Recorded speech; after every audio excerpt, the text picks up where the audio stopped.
"Are you going to stitch it?" she asked nervously, holding out a small, bloody finger. Crowe guessed she was about 4 or 5 years old, and her eyes brimmed with tears that she was trying very hard to hide. The finger was bleeding quite heavily. It would need stitches to hold it, and bandages to keep it clean as long as possible. This would be difficult with the cold and wet weather on the banks of the Thames, and even more so for a child with probably only a makeshift shelter to live in and very little to eat. She had come to the clinic alone.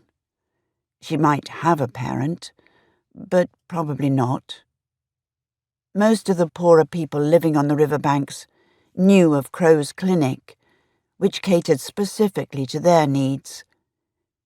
He had opened it several years ago, after he had become skilled in healing, before he had officially qualified to call himself a doctor, or indeed to practice medicine at all. Crowe never charged these people for his services, but they had no money anyway. Not much had changed in the years since he had opened the clinic, except that he was now officially qualified, and he had gained the confidence to face authority and stand his ground. Occasionally now, on rare occurrences, someone could pay, and Crowe would have enough for supplies, other than food. "Are you going to stitch it?" she asked again. He examined the finger. "Yes, I am," he replied. She sniffed. "Can you darn it where the hole is?" she asked hopefully. Crowe thought perhaps she had seen her mother or her grandmother darning the holes in a sock. "Not exactly," he replied. It was always better to tell the truth. When he saw how her eyes grew wide, he added, "I'll stitch it closed, and then you have to keep it covered and dry. It will fill in itself. You can do that." It was more hope than belief. She nodded slowly. "Now hold still, and be very brave," he instructed. "Perhaps you don't want to watch. You don't have to." She blinked, and a tear ran down her cheek. She nodded, then watched as he cleansed the wound, and then chose a needle from the small case and threaded it with very fine gut, almost like a hair.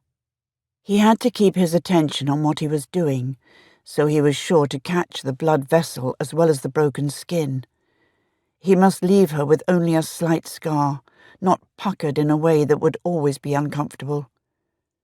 She flinched as the needle pricked her, but she did not pull away. Crowe worked as quickly as he could, only now and then looking up at her for a second or two.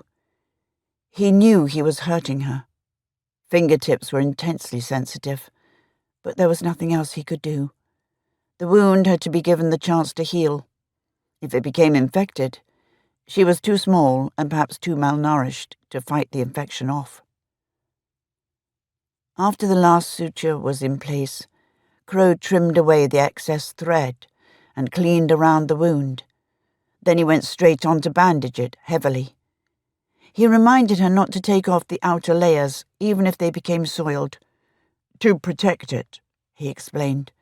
"And now," he added, "I'm going to have lunch. Would you like some too?" He knew she was probably hungry most of the time. "I haven't any money," she said, in little more than a whisper, as if frightened that he would be angry. He smiled and gave a shrug. "Neither have I, as it happens. So, will you have lunch with me? It's vegetable soup with potatoes in it." She gave the smallest nod, barely a movement at all. "Come on, then. Can you eat with your left hand?" It was the right one that had been injured. "Yes."